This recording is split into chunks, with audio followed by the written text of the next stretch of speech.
Mahal kong Sinta, minsan kamukha ka. Ang iyong pangalan ay natigil sa aking dila, lagi kong sinasabi ang iyong pangalan. Ang iyong kaluluwa ay nababalot sa aking kaluluwa, ang aking buhay ay matamis sa iyo.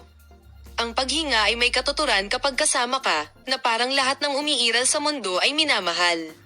Tila kung ang mga tao ay masisira sa lakas at kadakilaan ng aking pagmamahal sa iyo. Ang iyong kagandahan ay nakasisilaw sa aking mga mata. Hindi ko maiwasang ang mukha mo sa isip ko.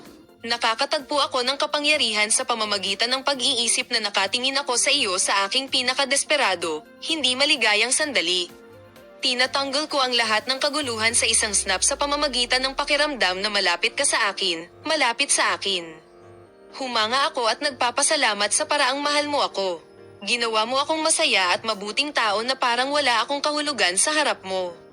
Bago ka, ako ay isang tao na nawawalan ng pag-asa at hindi rin ito malalaman.